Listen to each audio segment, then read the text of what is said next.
Welcome back to Green is Good, and we're so honored to have with us today Adam Sobel. He's the founder and the chef of Cinnamon Snail, and you can check him out at cinnamonsnail.com. Welcome to Green is Good, Adam Sobel.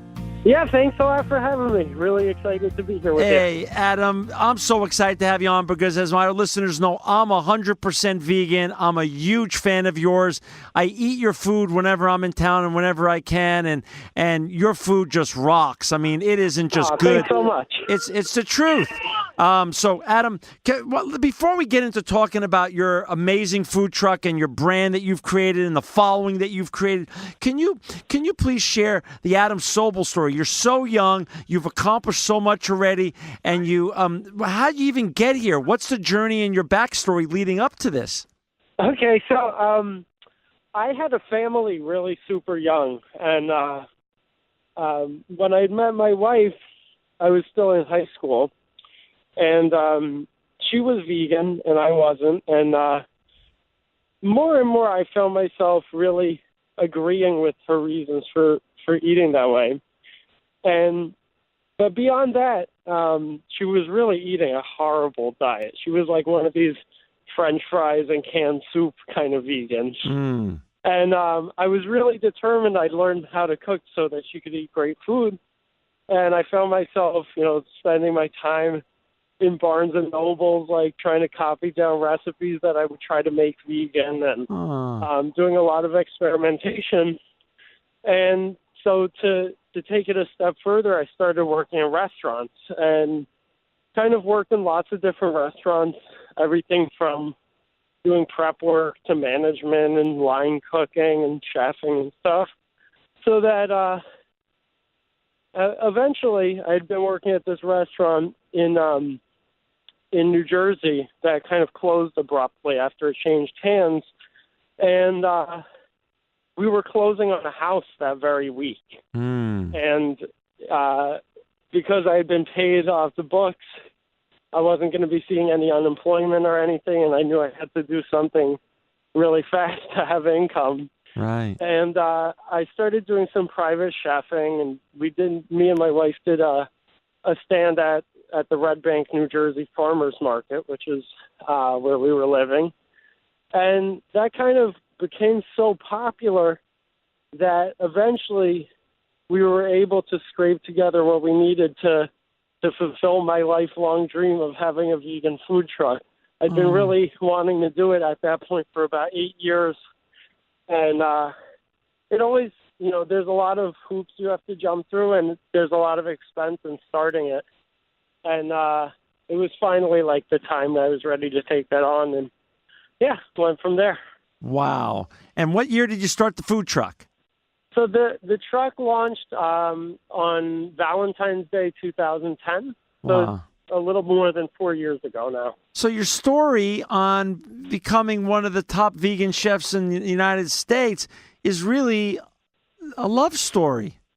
Oh, totally. Yeah. Unbelievable. Absolutely. That's awesome. It still remains that way. I'm still trying to learn to cook better just so I can make better food for my family and also for the world. That is so amazing. Well, that's a great story. Let's talk about 2010 to now. So you started the food truck. So now you have 4 years of history. Talk a little bit about running. And for our listeners out there, and before we even get into that, I just got to do a little bit of shameless plugs for you, Adam, because this is the God's honest truth. It's just not my opinion that you run one of the greatest food trucks in America and that your food is the yummiest in the planet. On Yelp, you're the #1 place to eat in New York City. On Yelp, you're the #4 place in the United States. I mean, Adam, this is just incredible what you've done. I mean, that's just one ratings agency. You've done amazing things here in four short years. Yeah, I mean, it's really come a long way, and it's certainly not without a lot of help that it's blossomed into what it is. And it also started out super, super humbly, mostly just myself on the truck for about the first 3/4 of a year, because we were pretty slow in the beginning, and yeah, it took like a lot of work. I would get up at maybe 2 a.m. and bake all our pastries, and then drive the truck up to Hoboken and cook on the truck all day, and come back and clean the truck myself. And God. it was like that for a long time. And then, by the end of the first year, we had a couple part-time employees, and now it's like a whole army of people, and we have this huge kitchen that we can prepare everything in, and it's fantastic. It's really. Well, you deserve it. Made a lot easier. And the army is on my side of the street, because when I wait in line, I feel like I'm in an army mess camp, because the lines are down the block waiting to eat your food. And by the way, the lines are so worth it. I don't care. I just bring my iPad or my cell phone, and I'll do a little work while I'm waiting online, because your food is that worthwhile. Yeah, I mean, from what I hear is that the demeanor online is pretty happy. People are not like really, really pissed off to be waiting in a long line like that. And that's such a blessing. I know so many of our customers aren't yet vegan, and, they get talking with one another about what's their favorite thing to have. And that's kind of part of the purpose, bringing this kind of food out into the community and getting it to be a way for people who aren't yet vegan to check it out, and they can fill in the blanks as to why we do vegan food. So it's great. So you started on the truck. So this is 4 years ago. So now you have a lot of history, and you just shared with some of the real humble beginnings, which is so nice for other entrepreneurs who are our listeners to listen to, because the bottom line is, any beginning as an entrepreneur, for the great ones, it's so humbling. It's so humbling in so many ways, and it continues to be humbling, because there's always peril, there's always mistakes, there's always hurdles, and the journey is a humbling one. But the but like, talk a little bit about food truck, because it's so fascinating when I'm waiting online, and when I finally make it to the grand window, and you get to like look in a little bit, you see little glimmers of what's going on. It's sort of the magic behind the scenes. What are some of the misconceptions about running a successful food truck? Like, Right. So it's actually a business that a lot of people don't understand. There's kind of this idea that food trucks are like a super low overhead business, and we could just like park anywhere, and things are really, really easy for us. And it's absolutely like every nightmare a restaurant has to deal with, plus every nightmare, a trucking company has to deal with. And it's real complicated. Certainly, there's a lot of overhead in it. It may be a lower startup than a restaurant, but, we still have a huge expensive kitchen we have to rent to do all of our prep work in.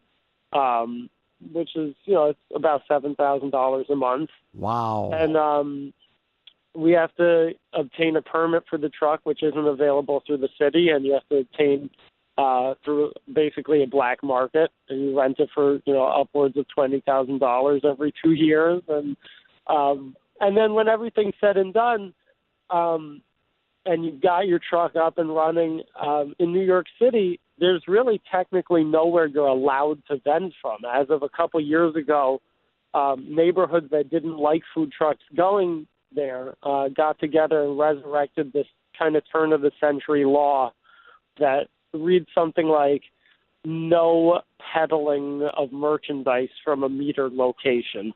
And they went up to the New York Superior Court and had the New York definition of the word merchandise changed to include food, so that now wherever we're parked, it's kind of a gamble as to whether or not police will come that day and make us move, and we really have no recourse about it. Unfortunately, as of a couple years ago, all food trucks in New York City are kind of, technically are kind of breaking the law just by operating whatsoever. Wow.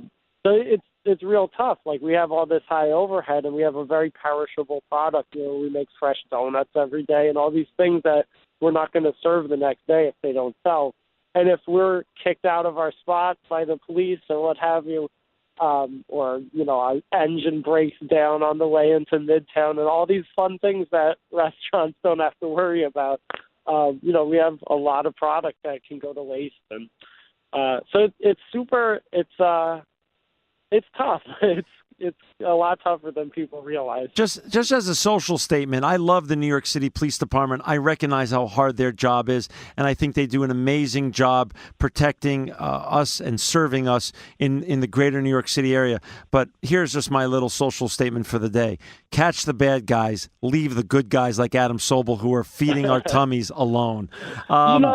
It's not the police's fault.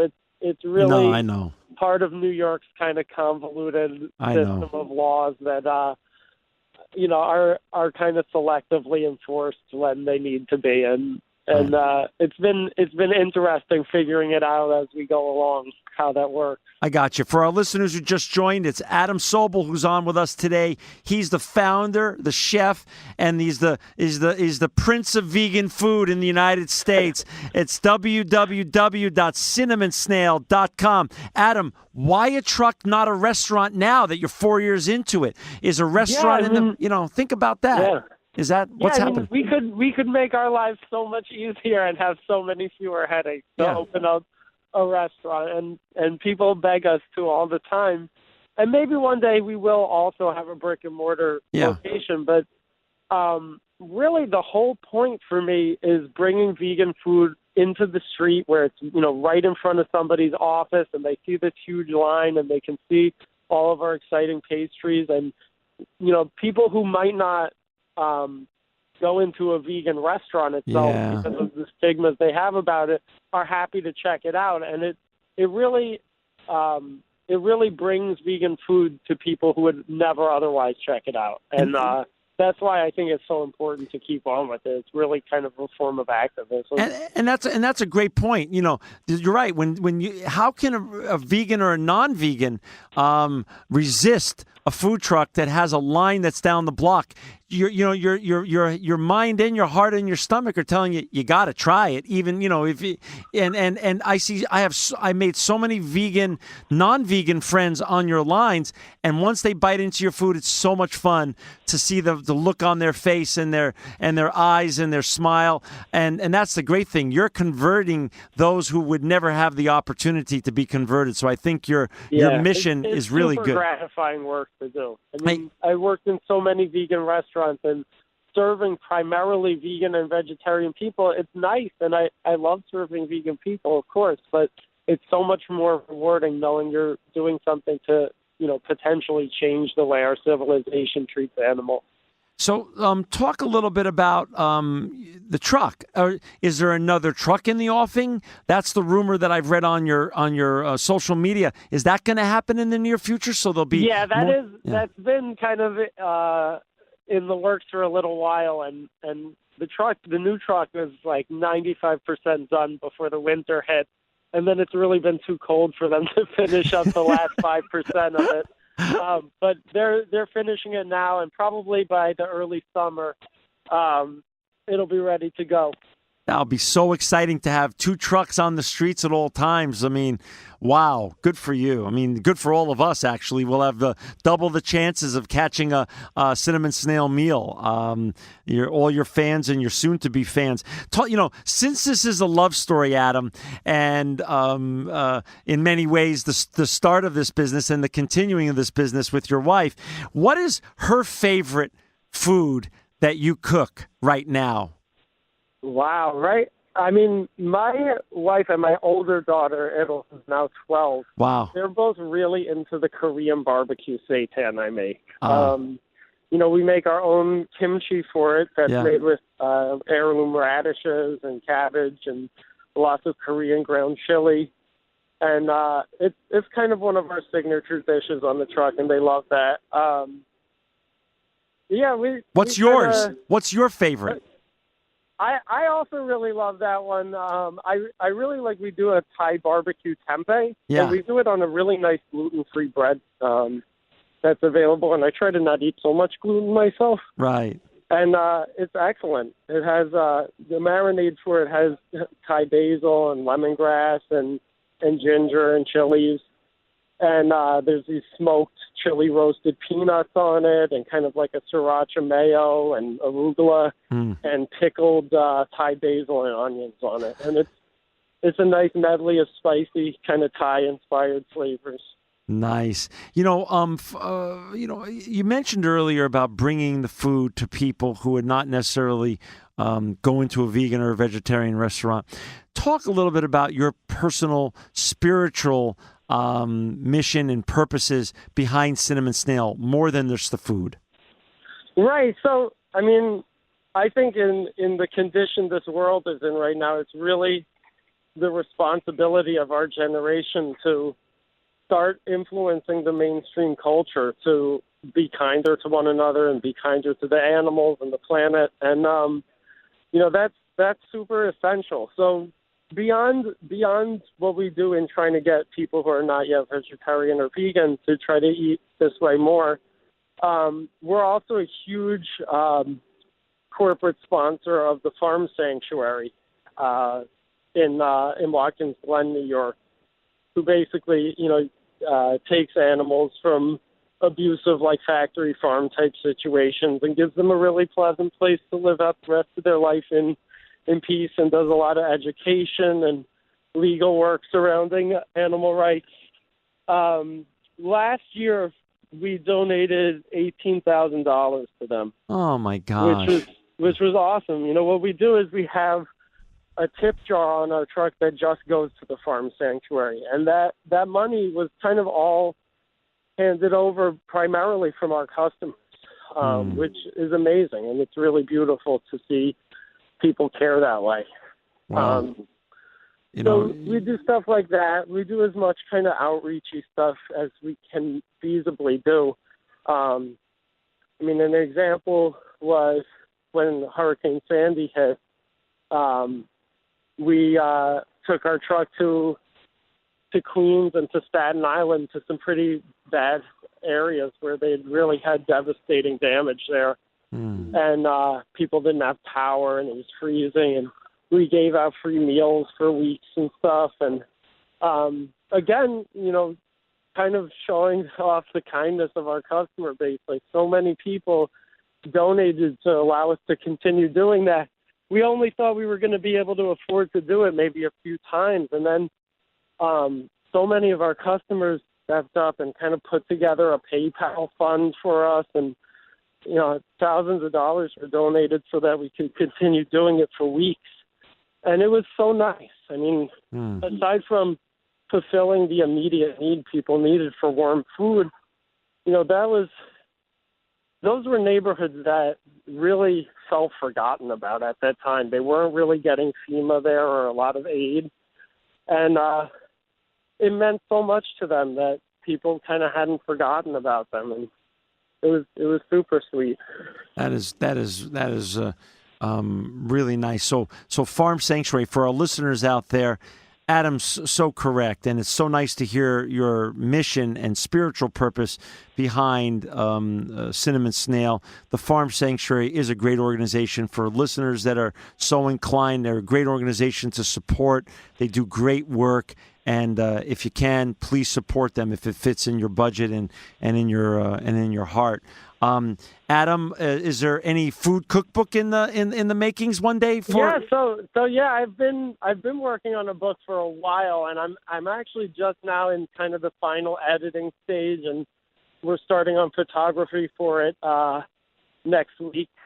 Kate Lewis is doing the photography. She does stuff for Veg News and lots of other veg cookbooks.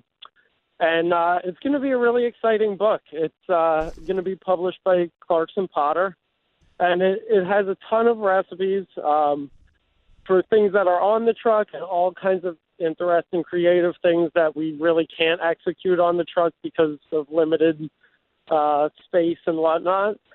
It's got a whopping, wonderful donut chapter in it that teaches you how to make vegan donuts, and lots of kind of fun behind-the-scenes stories of all of the silliness and craziness we've dealt with in the last 4 years.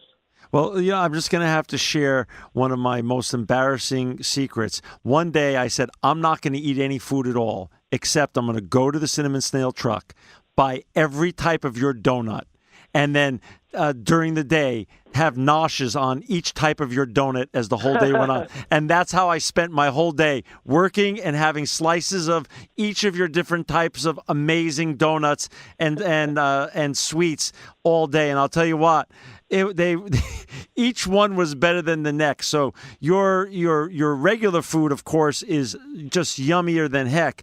But the delicious sweet treats that you make on your truck are also. And I just have to say this, So talk a little bit about that. I think they kind of serve the purpose as being the gateway drug for a lot of people to vegan food, because they'll come.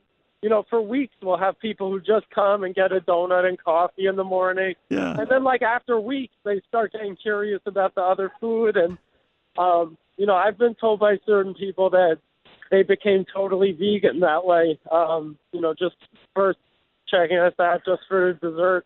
That's okay. It's whatever way you can get them, it's good, right? Absolutely. Hey, I said at the top of the show, Yelp, #1 place to eat in New York City, #4 in America, mobile cuisine, favorite vegetarian food truck, BuzzFeed, New York Post, Vendy Awards, Huffington Post, just amazing awards here and there.